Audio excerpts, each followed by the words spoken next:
Today, I want to talk a bit about environmental displacement creation.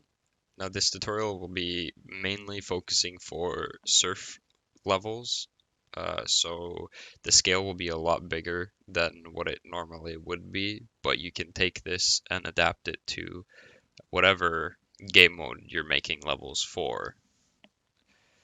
So, we always start with a basis of what I like is 1024 by 1024 units. This is because the smaller the face, the more detailed it will be per displacement face. So you would rather have this quadratic setup instead of this setup because the detail level will be a lot higher across the three or four faces rather than the one. So if you're creating a big mountainscape, you'd rather use fewer or far more brushes to create a more detailed flow through the displacements. Now, a displacement brush has to have four vertices that all perfectly align with each other in order for them to sew properly, but it also has to have four vertices in order to even be a displacement. So you can't have triangular displacements. That's impossible. Now, usually what you would do, or as per other tutorials, in order to create different height levels, you would normally want to use a system, something like this, where the vertices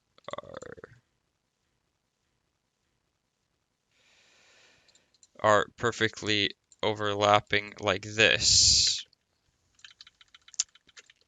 Normally that's fine, but for the top side here, you'd rather be doing it a different way in order to optimize your brushwork. What you can do is just simply align them like these, because in the end we're just going to use this face and this face, so there's no point in doing a ton of extra work. But what you next want to do is expand this brush in case you want to have some kind of a wall here or similar. I'll be going a little bit deeper into how to place your blocks for different height levels later, but the general idea is that if you're planning on making a displacement level which uses various height levels, you need to make sure that all of the vertices perfectly overlap like so. You can't have one of the blocks be this tall and the others be this tall. This will not sew. So what you need to do is create the general shape or layout of your displacements, like I've done here, and then start face selecting each brush and then going on to more basic shaping.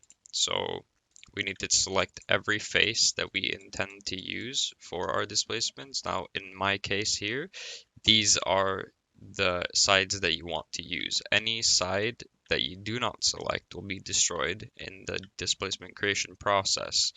But that's fine because we don't plan on using any of these extra faces. So you don't need the back sides here, you don't need the sides, you don't need these sides, you just need the inside part here. So we open the texture application tool, go to the displacement section. Once you've selected all of your faces, hit create, always power of 3. Power of 2 renders incredibly undetailed displacements, and power of 4 generally does not work unless you're using Slam and Hammer, which I do recommend, but I do not recommend power 4 displacements. Now hit OK. Now, a lot of people tend to use paint geometry. Personally, I'm not really a fan for the reason that once you create these, there's no auto smoothing option. So per face, these can be relatively undetailed in the end. Plus, there's an added smoothing option, but it's not as good as if we revert all of this.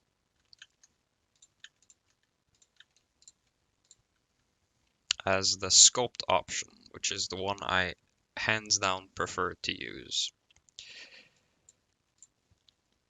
Here you can hold right click and drag your mouse inwards or outwards to increase the ball size. I'm gonna move this menu slightly off the image here. You can change the offset mode, the offset distance, which is the amount of pushes or units it pushes the blocks on per click. So I like to set that to 5. Now the smoothing percentage, like I was saying in the comparison between paint geometry and sculpt, is that with sculpt, it does not smooth automatically. You have to do that after you've been shaping your displacements. Now sculpt smooths at the same time as you're creating these, so I like to set that to 50%. The bounds limit is quite unimportant, but the normal direction is something you need to pay attention to. You can see here that it has a lot of different options. By default, it's set to Z. This is the axis that the sculpt tool will shape on.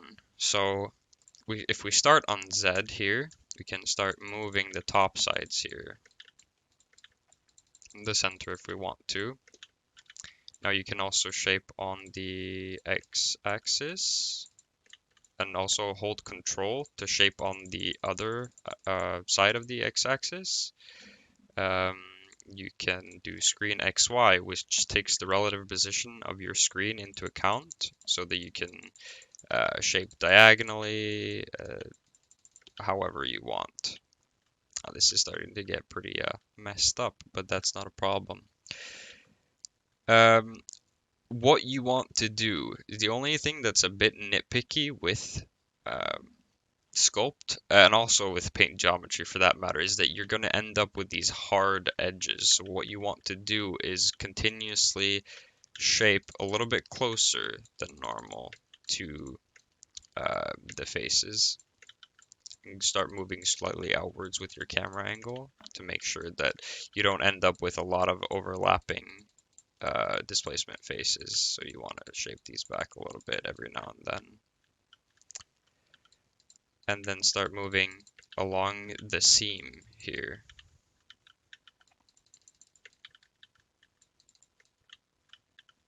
This is just for if you want really like a hard corner to it to go away. It's starting to get better. But displacements generally is something that you just have to work with a ton before they get better. Smoothing at 50% helps a lot. Also, offset distance set to something relatively low is a good start as well.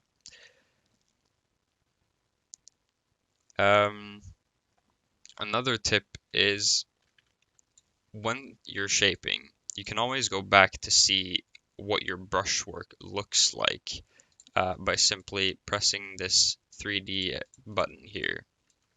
This is good for if you're, for example, subdividing and you notice that there's a tear in the subdivision.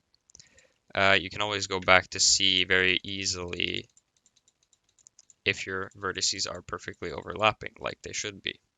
Now, there's a lot of different ways you can use displacements. You can obviously use them to create big mountains. You can use them to create a more realistic level. You can use them to create tunnels, whatever you want, really. But I also like something that not a lot of people know of that some mappers are very fond of doing is you can use displacements to create just some breaks in your own detailing, like little dirt mounds used. For example, Arctic Panda likes to use these a lot.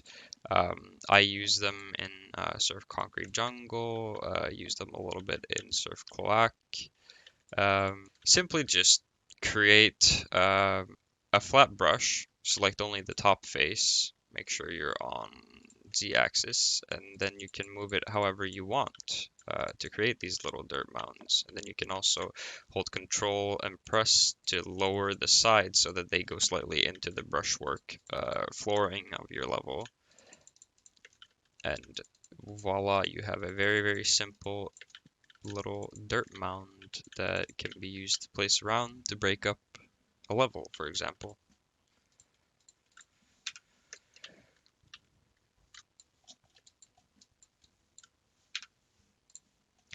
Now, say you were planning on creating a level where there's a tall mountainside and you have a tunnel that you want to use inside of it. You have different height levels going on.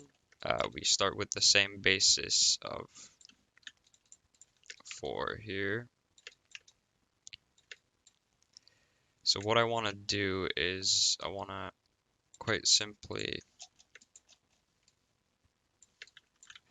create the tunnel first. So make the general outline of where it's supposed to be, which in this case is here. After that, you can start moving it a little bit. Should you want to do that, you can also start fleshing out the side wall here a little bit. Say you for some reason wanted a little shelf here, you can also just cut this in half, approximately like so. But then you would also have to do the same with the other sides of the walls. Now you can move these upwards. Just make sure always the vertices overlap perfectly.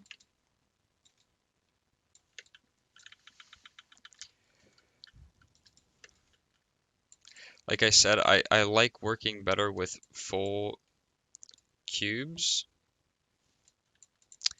So if we take this as a basis, this has now been shifted slightly, but that's not a problem.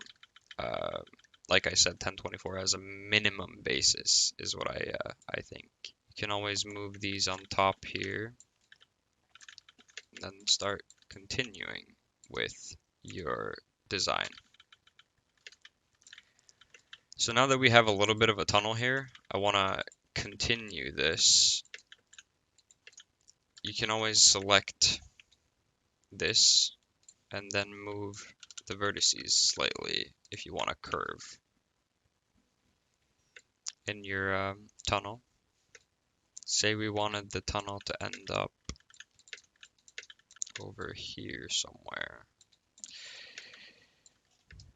You need to make sure that everything in your level is planned for, because the base brushwork is the most important part of your level design. So you take one of these blocks and just simply align it to the grid here. See, now we see that this is proper. You can go ahead and delete these, and we're ready.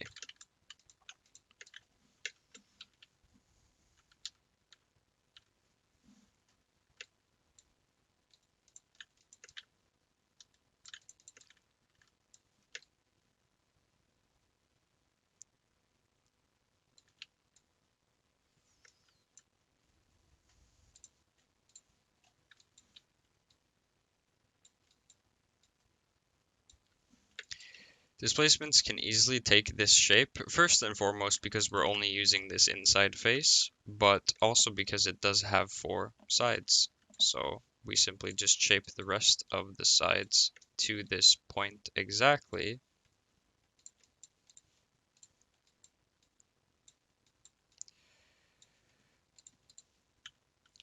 And now we have a little bit of a tunnel to work off of. We also have these different height levels up top here, and it's all perfectly aligned. What we need to do now is select the faces that we want to use later. Say we want to use these and the sides here as well.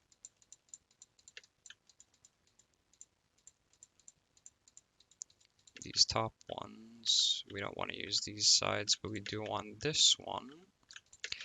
And we want everything inside of the tunnel, but only the inside faces. We don't want the outside ones. Now we have all of our faces selected.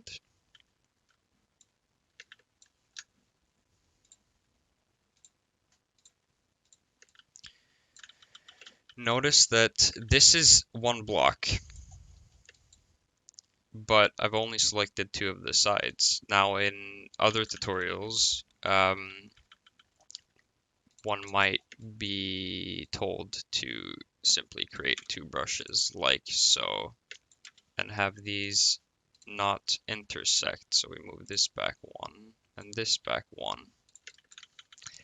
This nets you the same result as this, but in the end you use half of the brushes. So consider optimized brushwork when you're working with displacements. Now on to the shaping. The thing I like to start with first is that you obviously want a bit of a cool rounded opening. So I select all the faces that include our tunnel, except for the bottom, because no tunnel is perfectly rounded. You want a slight cut at the end. So just select all of the sides here and the ones around the opening, and then we can go into our texture application tool again, into displacements, and we can click subdivide. This creates automatic, very rounded looking shapes for a better opening into the tunnel, but also a way better roof of the tunnel into the outside facing part here. Now, you can select everything in its entirety because all of the faces that we don't want to use are already gone. You can see that by the fact that there is no create button. That means every face we've selected is already a displacement. We go into our sculpt menu and we can start shaping. Now we're on the Z axis. For this, I want to start on X, because what we want to do is pull most of our walls slightly outwards first. Then over to Y. We want to move that towards us, so we hold Control. What you need to be very, very particular about is this corner here is always going to get a little bit spliced. So you need to make sure that your smoothing is at 50% and that you're constantly switching between axes in order to make sure that this hard corner disappears as smoothly as possible. So we pull this slightly outwards just to create a slight overhang over our tunnel here.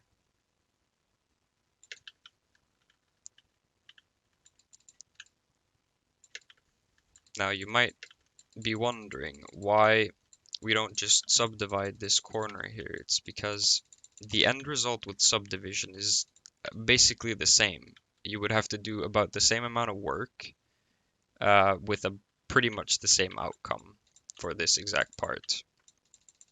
So instead, we just cut out one step of the process and simply shape them. Takes a little bit longer, but usually the end result is something you can be way more happy with. Now, as long as you get most of this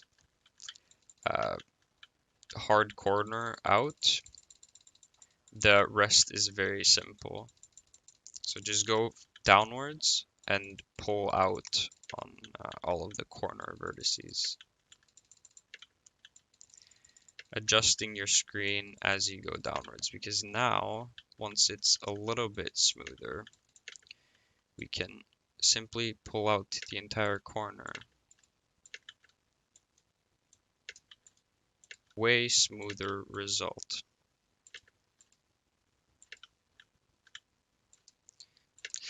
And to make sure that your textures don't get warped in certain positions, make sure that you pull from the bottom, but also that you pull as you go along. So we want to make sure that this floor here is okay. We need to push that a little bit further back, but also pull the front to us, just to make sure that textures don't get warped. So now that we have a better looking wall here, we can start working with the flooring. Go over to the Z-axis, make a bigger selection size. And you can start pulling a little bit upwards. You can start shaping downwards here on the corner, for example. can move over to the Y axis.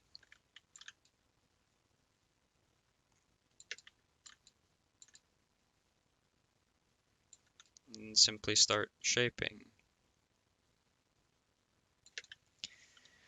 Now, these displacements can take whatever shape or form that you obviously want to. You just have to imagine it and make the best possible brush selection for it, or brush placement rather for it. Same goes for here. All these rounded corners, you apply the same line of thought as we did for this corner here. It just takes a little bit of time, and then it's quite simple.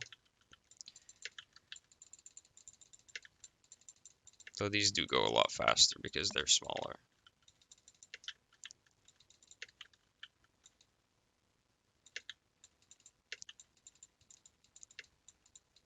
Just make sure that all of the corners are perfectly rounded, like so, and then start. Obviously, we should have had a brush up top here, but it is what it is.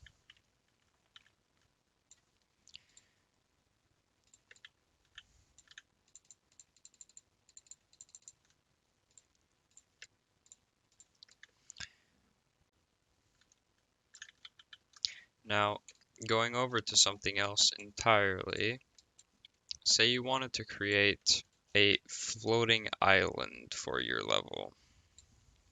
There's a lot of different ways to do this, but the one I like the most is simply using one full block, decide your size. Obviously, we like to start a little bit smaller, so we can put these all together like so. Obviously, we want to start with a smaller brush size, so we select all of the outside faces and also the underside ones. Now here it's important to select the faces manually, so we don't select the inside faces. If you do and start shaping, these will lead to compile errors. So we select all of the faces, and now the easiest method, in my opinion, is to simply subdivide everything except the top faces. So we need to reselect these now.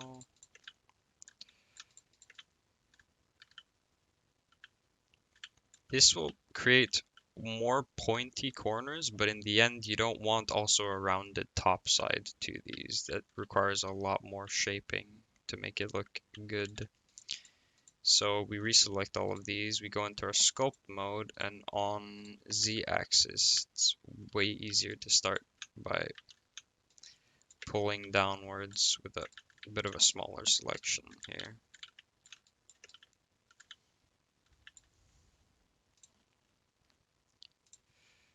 Enter screen XY.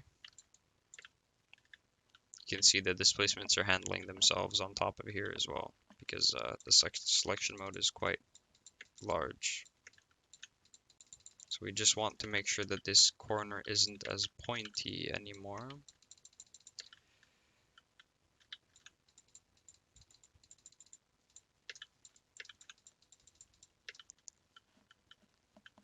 Same goes for here, just move only on that first, and then over here. Now screen XY is your friend, but there are also times where it's a lot better to simply just use one of the other axes. Now that we've started to create the shape of our bottom, we really only want to create the shape of our top.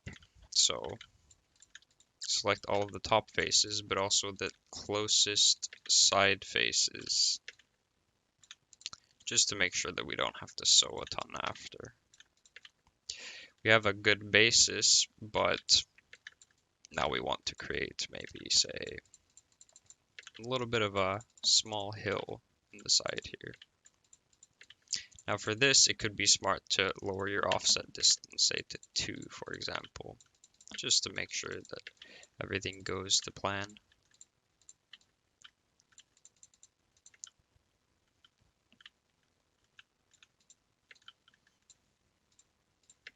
After that, It's just a matter of tweaking all the sides so we fully avoid these pointy ends that subdivision created for us.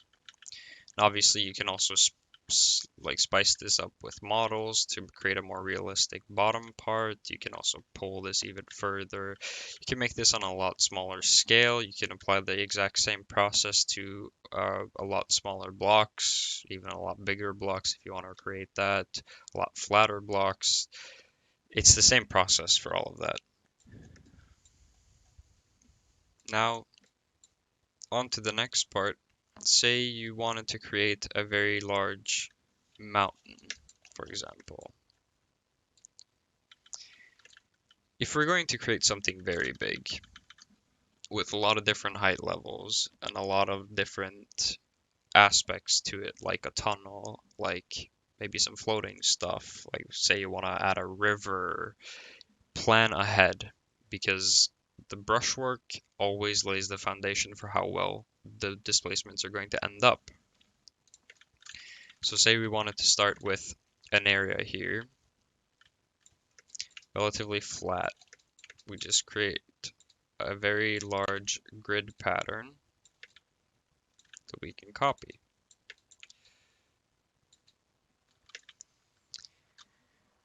Very, very flat.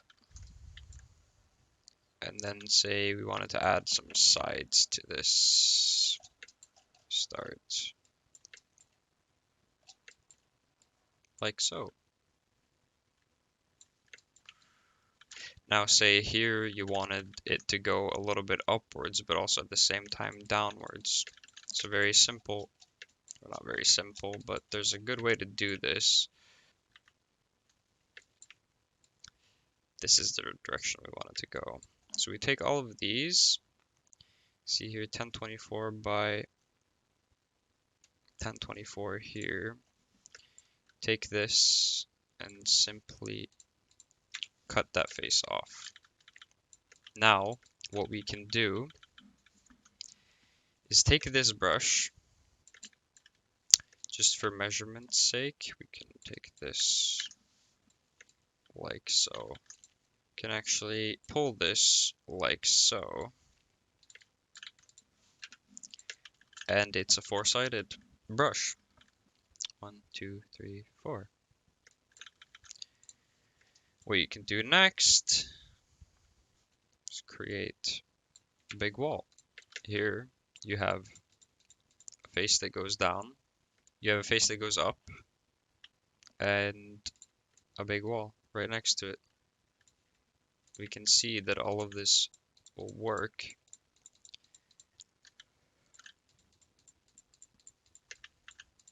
by selecting all of the faces, create the displacements, and click sew. As long as they can sew, there are no problems. We can even try sculpting a little bit on the screen XY here. And you can see there are no tears anywhere, which means that the displacements worked.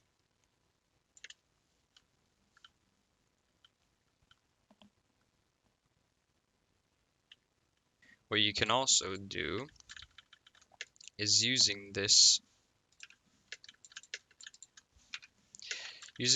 very flat area.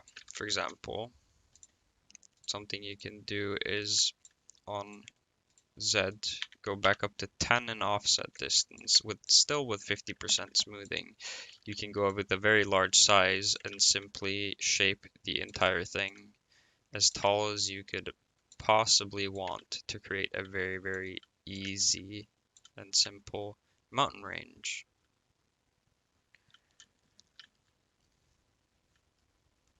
Putting all of this together, you can create very, very realistic landscapes for your level with different height levels. As long as all of the vertices overlap properly, you can create pretty much anything you want.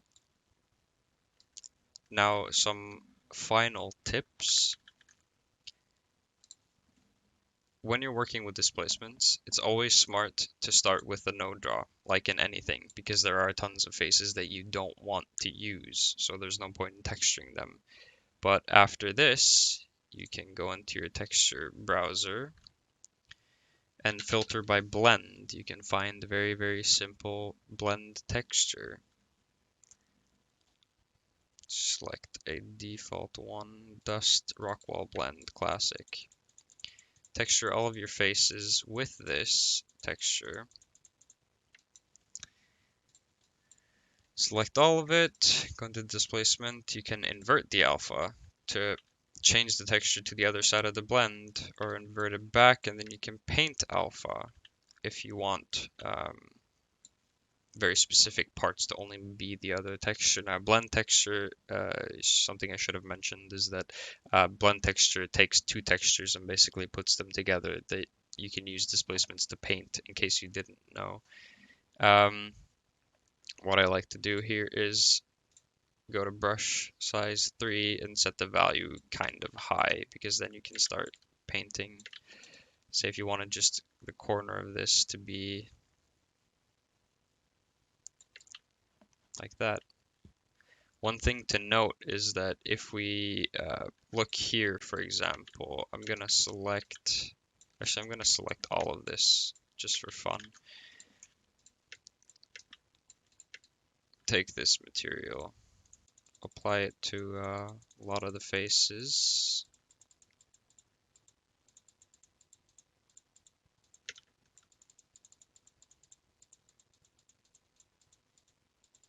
Now, when you're working with blend textures, one thing you need to be aware of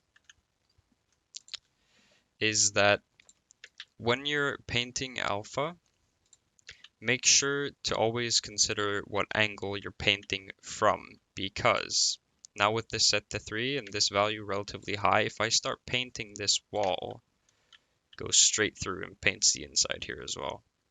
So what you should instead do is simply just select the outside faces,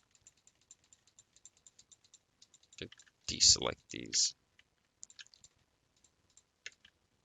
and then you can paint normally exactly like you want to around these selections, and it won't go through. So always keep in mind which angle you have your screen pointed at when you're painting, because suddenly it goes through your displacements and paints something on the other side.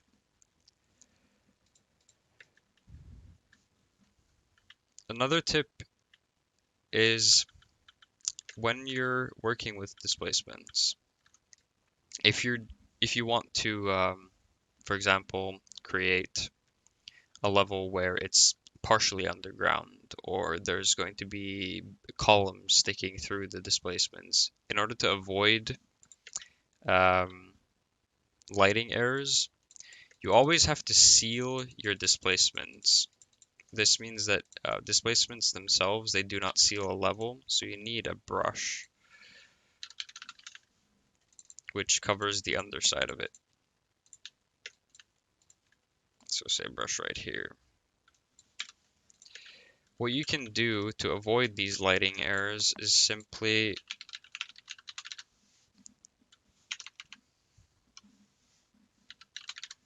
there's Italy black. You can texture the bottom face here with this black texture, and then you can also copy it. Go to Tools, Block Light, or just Block Light, Tools, Block Light. Okay, that's it.